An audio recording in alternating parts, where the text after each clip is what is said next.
बच्चों के इसी उत्साह के साथ रिवाल्सर से मनाली का सफ़र ख़त्म होता है और हम मनाली की इन हसीन वादियों में पहुंचते हैं।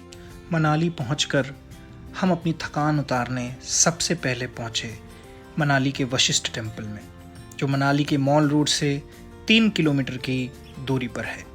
यहाँ पर आपको sulphur rich hot water geyser मिल जाएगा, जिसे चैनलाइज करके वशिष्ठ मंदिर के इस कुंड में इकट्ठा किया जाता है। यहाँ सैलानी आकर के इस गर्म पानी में नहाते हैं और अपनी थकान दूर करते हैं। सल्फ़र रिच वाटर अपने एंटीबैक्टीरियल गुण के कारण हमारी स्किन के लिए काफ़ी लाभदायक है और ये स्किन लूजनिंग नहीं होने देता है, स्किन टाइटनिंग करता है, जिसकी वजह से सल्फ़र रिच वाटर में नहाने से हम तरोताज़ा और जवान दिखाई पड़ते हैं। तो हमने भी अपनी थोड़ी जवानी बढ़ाने की कोशिश की और लगभग आधे घंटे इसी सल्फ़र रिच वाटर में नहाते रहे।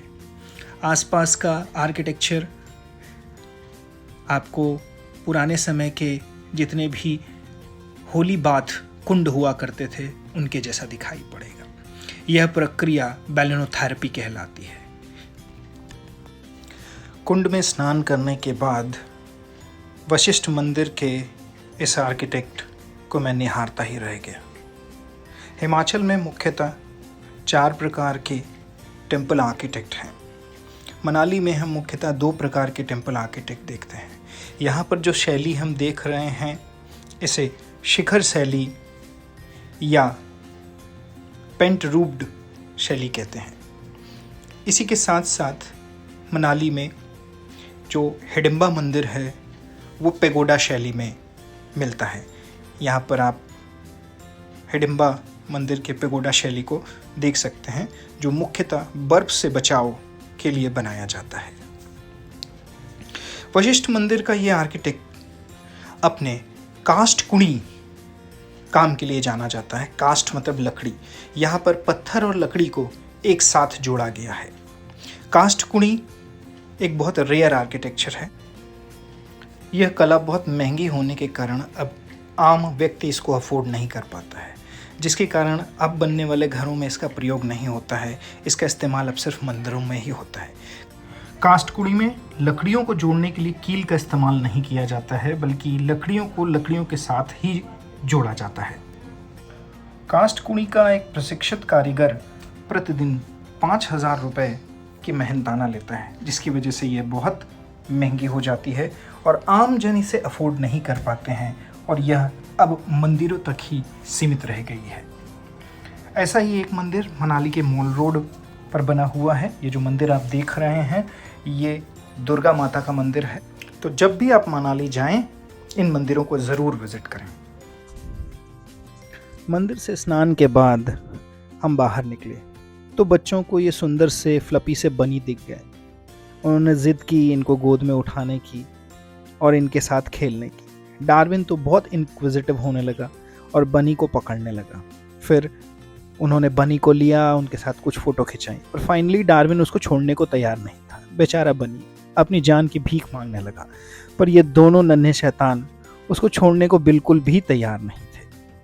तभी हम पास की एक जान पहचान की दुकान में गए। मनाली में हम पहले भी रहे हैं, जिसकी वजह से यहाँ पे काफ़ी लोगों से पहचान हो गई। तो पास में ही पहचान के एक दुकान है, हम वहाँ पर लेके गए। डार्विन बहुत कहने के बाद बनी को छोड़ता है और बनी को बाय बोलता है। उसके बाद हम उस दुकान में जाते हैं, पर फिर भी डार्विन फिर से बनी को बुलाता है और फाइनली दुकानदार वो अपने पास के से बनी को ला के देते हैं इस रैबिट को। डार्विन रैबिट के साथ थोड़ी देर खेलने लगता है, पर रैबिट शायद वो पहले से गुस्साया हुआ था, उसे भी अपना बदला लेने का मौका मिलता है। खेलते खेलते रैबिट 2-3 बार डार्विन को बाइट करने की कोशिश करता है, पर जीन्स पैंट के कारण डार्विन बच जाता है। पर कहीं से बनी को मौका मिल गया और उसने डार्विन को बहुत तेज बाइट की और डार्विन रोने लगा। वैसे तो हमें अपनी इस पूरी ट्रिप के दौरान कहीं पर भी होटल में रुकना नहीं था, सिर्फ कैंपिंग करनी थी। पर जब हम मनाली पहुँचे तो हमारे क्लोज़ फैमिली फ्रेंड किट्टू भैया, उन्हें पता चला कि हम मनाली आए हुए हैं, तो उन्होंने आग्रह किया, इनफैक्ट उन्होंने बहुत अधिकार से बोला कि आपको यहीं पर रुकना है। तो हम भी मना नहीं कर पाए और फिर उनके इस होटल में, जो कि होटल द मोक्षा वैली है, इस खूबसूरत सी प्रॉपर्टी में जो कि छियाल कनियाल रोड पे मनाली में है, हम फर्स्ट नाइट यहाँ पर स्टे करने के लिए गए। बेस्ट पार्ट था इस होटल की बैल्कनी, रूम की बैल्कनी से इस तरीके का हेवनली व्यू जो आप मेरे सामने यहाँ पर देख सकते हैं। नीचे की तरफ आपको पूरा मनाली का एरिया दिखाई पड़ेगा और सामने जो पहाड़ियाँ हैं वहाँ से हामटा पास के लिए ट्रैक जाता है। तो बादल ज़्यादा थे, धुंध ज़्यादा थी, तो बहुत क्लियर विजिबिलिटी नहीं है, पर फिर भी आप मनाली का व्यू पूरी तरीके से देख सकते हैं। स्नोफॉल के टाइम में ये बहुत ही खूबसूरत दिखाई पड़ता है। नीचे से सेब के बगीचे हैं और यहाँ पर अभी भी आपको एप्पल दिखाई पड़ जाएंगे। बैल्कनी में हम थोड़ी देर खड़े हुए और देवदार की लकड़ी की जो सुगंध है वो हमें यहीं से आने लगी। होटल का ये पूरा रूम देवदार की लकड़ी से डेकोरेटेड था, जहाँ रहना हमारे लिए खुशनुमा पल था जो हमेशा याद रहेगा। वैसे तो बजट ट्रैवलिंग मेरी इस पूरी ट्रिप का मुख्य हिस्सा था, पर चूँकि हम यहाँ रुके, जिसका कोई खर्चा उन्होंने नहीं लिया। हम हालांकि हमने उनसे बोला कि भाई आप ज़रूर इसका हमें बिल बताएं, पर चूँकि वो हमारे बहुत क्लोज़ फैमिली फ्रेंड थे तो उन्होंने यहाँ का कोई भी एक्सपेंस हमसे नहीं लिया। अमूमन ऐसे रूम के चार्जेस जो मनाली में हैं वो कम से कम 4,000 से 5,000 रुपये पर नाइट के होते हैं। जैसे ही हम यहाँ पर पहुँचे वो हमसे मिले बहुत गर्मजोशी से और साथ में हमें कहा कि भाई आप आराम करिए, काफ़ी दूर से ड्राइव करके आ रहे हैं। और वाकई मैं थका था, मेरे चेहरे को देख करके वो भाप गए होंगे कि मैं बहुत थका हूँ। बस इस टेम्पल से नहा धो करके थकान मिटाने के बाद मैं जब यहाँ होटल पे पहुँचा तो मुझे बहुत नींद आ रही थी। उन्होंने कहा आप चाय पीजिए, डिनर करिए और फिर उसके बाद जो है आप घूमने जाना हो तो घूमने चले जाइएगा। मैं पहले थोड़ी देर बैल्कनी में बैठ कर के हमने कुछ बातें की, डार्विन थोड़ा बहुत खेला और मनाली को हम देखते रहे। अपनी पुरानी यादें, 2016 में मैं पहली बार मनाली गया था और उसके बाद से लेकर के 2019 तक मैं रेगुलर जाता रहा।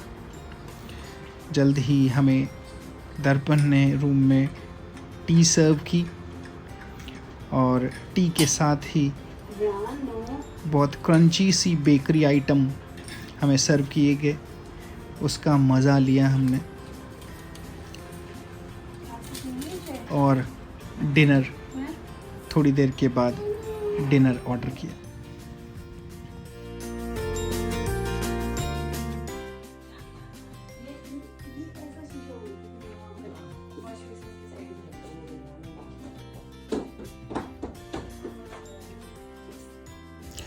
तो कुछ ऐसा रहा मनाली में हमारा पहला दिन। हमने डिनर किया और जल्द ही सोने के लिए चले गए। ऐसे ही और इंटरेस्टिंग वीडियोस के लिए do subscribe to our channel, like and share our videos. Further, we will show you Jispa, Kelong and Baralacha. Stay connected to us. Thank you.